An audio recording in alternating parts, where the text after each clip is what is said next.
Notre premier invité ce soir, Mohamed Moussaoui, merci d'être avec nous. Vous présidez le Conseil français du culte musulman. C'est l'instance représentative du culte musulman en France. Après l'attentat d'Alexandrie, la nuit de la Saint-Sylvestre, vous avez immédiatement appelé à la solidarité avec les chrétiens d'Orient et vous avez participé à la messe de Noël de l'église copte de Châtenay-Malabry. Vous avez été choqué en entendant Nicolas Sarkozy parler d'un plan pervers d'épuration religieuse du Moyen-Orient ? Non, je n'étais pas choqué. Le président lui-même avait dit qu'il utilisait un mot fort. Mais il s'agissait bien d'un plan orchestré par des groupes terroristes. On ne peut pas imaginer un seul instant, que l'Égypte ou le peuple égyptien, ou l'Irak ou le peuple irakien organiserait l'épuration religieuse dans cette région du monde. Il parlait bien de terroristes. Vous voulez dire que pour lui, il n'y a aucun doute sur le fait que ce ne sont pas les gouvernements arabes, mais bien des organisations extrémistes, Al-Qaïda peut-être ou d'autres, qui veulent éliminer, effacer des pays arabes cette minorité. Oui, il a clairement dit, le président de la République. Dans son discours, il a bien rappelé que le monde musulman a accueilli notamment les Juifs en des périodes difficiles.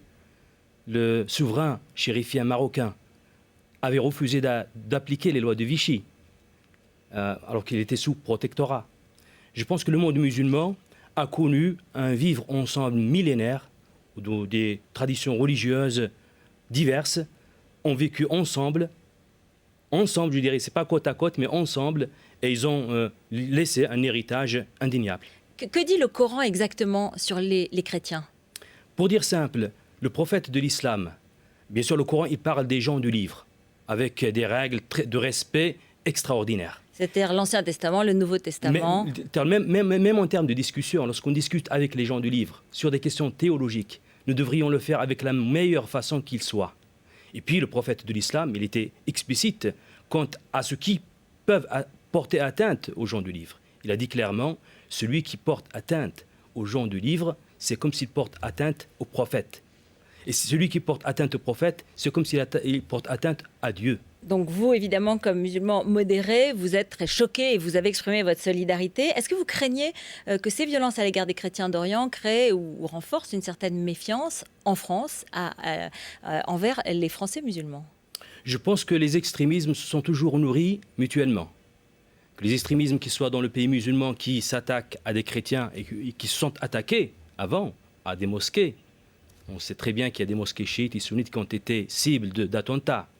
Ces groupes terroristes se nourrissent évidemment de ce qui pourrait se passer en Europe.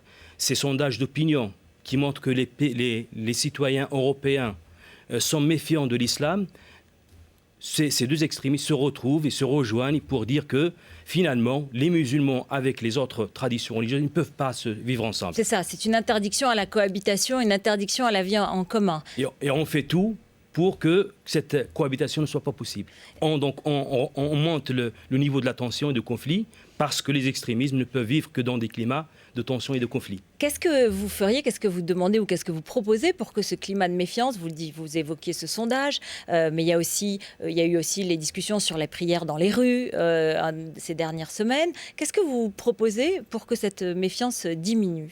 Je peux dire déjà qu'il y a cette région du monde quand même qui est le Moyen-Orient et toute cette partie du monde qui est meurtrie par des guerres successives où il faut établir une paix juste dans cette région du monde. Parce que ces conflits sont une source inépuisable pour les terroristes pour agir et recruter. Ensuite, en Europe, il faudrait que l'islam soit perçu comme un sujet spirituel et non pas comme un sujet politique. Ceux qui disent en fait que les musulmans prient dans la rue, où ils sont en train d'occuper le terrain, où ils sont dans... Marine Le Pen, par exemple. Par exemple, c'est qu'ils le font par provocation. C'est du pur mensonge et de la manipulation. Enfin, on a vu des images, ça existe, hein, on les a vues. Ça existe, mais la question, c'est pas pourquoi ils prient dans la rue. On sait très bien pourquoi ils prient dans la rue. Ils n'ont pas de place. Maintenant, pourquoi ? Qu'est-ce qu'il faut faire pour qu'ils ne prient pas dans la rue ? Le président de la République, aujourd'hui, il s'est engagé. Il a dit même que l'État doit permettre à ces personnes de vivre, de prier dans des lieux dignes. Vous êtes optimiste ? Vous pensez qu'il aidera à la construction de nouvelles mosquées ? Je pense qu'il y a déjà des procédures, des règlements, des circulaires qui permettent déjà de mettre des baux amphithéotiques.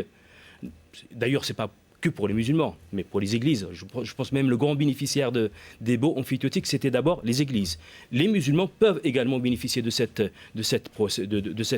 circulaire et permettre donc d'encourager.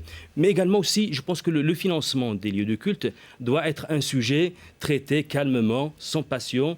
Et je pense que c'est effectivement le devoir de l'État, mais c'est aussi le devoir des musulmans de s'organiser pour mieux financer leur projet de lieu de culte.